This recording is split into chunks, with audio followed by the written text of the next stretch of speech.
Hello दोस्त, arts vision 0.1 में आपका स्वागत है। और आज मैं आपको बताने जा रहा हूँ एक नई कड़ी के साथ, जिसमें 1857 के विद्रोह की कुछ महिलाओं ने किस प्रकार अपनी भूमिका अदा की है, जिसमें सर्वोपरि नाम आता है रानी लक्ष्मीबाई के बारे में।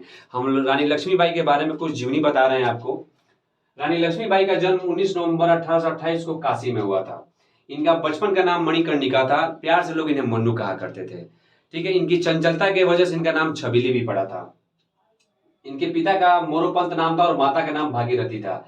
गंगाधर राव जो झांसी के राजा थे, उनकी जो पत्नी थी उनका नाम था रामाबाई, लेकिन वो निसंतान थी, जिसकी वजह से झांसी को एक पुत्र की आवश्यकता थी। क्योंकि पहले नियम था कि राजा का बेटा ही राजा बनेगा, यानी राजा के मरने के बाद चाहे राजा वृद्धावस्था में चले जाते थे तो राजा का पुत्र ही, जो बड़ा लड़का होता था, वो क्या करता, राज सिंहासन का हकदार बनता था। तो इनकी विवाह रानी लक्ष्मीबाई से कर दी गई 6 वर्ष 6 माह की उम्र में, यानी 6 वर्ष की जब थी वो, और 6 वर्ष 6 माह का मतलब कहा जा सकता है जो उनका एज था। उस समय इनकी विवाह किससे हुआ? गंगाधर राव से हुआ।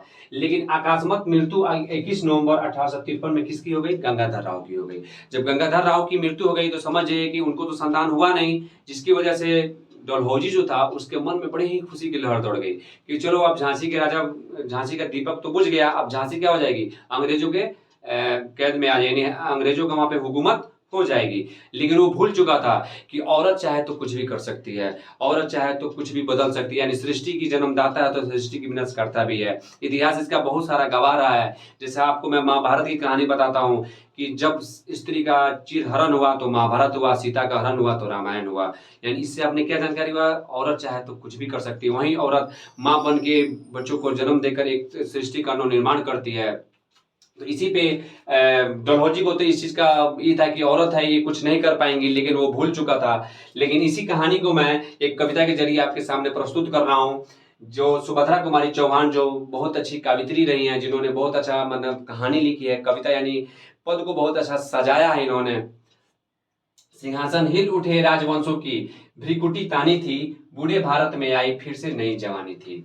गुमी हुई आजादी की कीमत सबने पहचानी थी, गुमी हुई आजादी की कीमत सबने पहचानी थी, दूर फिरंगी को करने की सबने मन में ठानी थी। बुंदेले हर बोलो के मुंह से सुनी हमने कहानी थी, खूब लड़ी मर्दानी वो तो झांसी वाली रानी थी। नाना के संग पढ़ती थी वो, नाना के संग खेलती थी, नाना के संग वो पढ़ती थी, नाना के संग खेली थी, बर्छी ढाल कृपाल कटारी उसकी यही सहेली थी। बुझा दीप झांसी का तब डलहौजी का मन हर्षाया, राज हड़प करने का उसने यह अच्छा अवसर पाया। यानी कहना चाहता है, बुझा दीप झांसी की तब डलहौजी का मन हर्षाया, राज हड़प करने का उसने यह अच्छा अवसर पाया। इस स्वतंत्रता महायज्ञ में कर्मवीर आए काम, नाना धुंध पंथ तत्या चतुर आजिमुल्ला सरनाम। अहमद शाह मौलवी, ठाकुर कुंवर सिंह, सैनिक अभिराम, भारत के इतिहास गगन में अमर रहेंगे जिनके नाम। रानी बूढ़ी कालपी आई, कर 100 मील निरंतर पार, विजयी रानी आगे चल दी किया ग्वालियर पर अधिकार। पर पीछे ह्यूरोज आ गया, हाय गिरी अब रानी थी, बुंदेले हर बोलो के मुंह से सुनी हमने कहानी थी, खूब लड़ी मर्दानी वो तो झांसी वाली रानी थी। इनकी गाथा छोड़ चले हम झांसी के मैदानों में, इनकी गाथा छोड़ चले हम झांसी के मैदानों में, जहां खड़ी है लक्ष्मीबाई मर्द बनी मैदानों में। लेफ्टिनेंट वाकर आ पहुंचा आगे बढ़ा जवानों में, रानी ने तलवार खींच ली हुआ द्वंद आसमानों में। जख्मी होकर वाकर भागा उसे अजब हैरानी थी, खूब लड़ी मर्दानी वह तो झांसी वाली रानी थी। तो फिर भी रानी मार काट कर चलती बनी सैन्य के पार, किंतु सामने नाला आया वह संकट विषम अपार। घोड़ा अड़ा नया घोड़ा था, इतने में आ गया सवार, रानी एक शत्रु बहुतेरे होने लगे वार पर वार। घायल होकर गिरी सिंहनी उसे वीर गति पानी थी, खूब लड़ी मर्दानी वह तो झांसी वाली रानी थी, खूब लड़ी मर्दानी वह तो झांसी वाली रानी थी। इस कहानी से, इस कविता से आपको यह एक जिज्ञासा मिला कि रानी लक्ष्मीबाई ने अपने राज्य को बचाने के लिए अंग्रेजों से मुठभेड़ किया। जब वो तलवार खींची तो आसमानों में द्वंद्व हुआ। इसे देख वकार धरती छोड़ के, माफ कीजिएगा, वाकर धरती मैदान छोड़कर भाग गया। यानी खूब लड़ी मर्दानी वह तो झांसी वाली रानी थी। यानी झांसी की रानी ने जब युद्ध का बिगुल फूट दौड़ाया, जिसको देख पूरे अंग्रेजों में खलबली मच गई। यार ये क्या हो गया, हमने तो सोचा कुछ और था, लेकिन कुछ हो रहा है कुछ और। क्योंकि इनके साथ में खड़े थे कौन?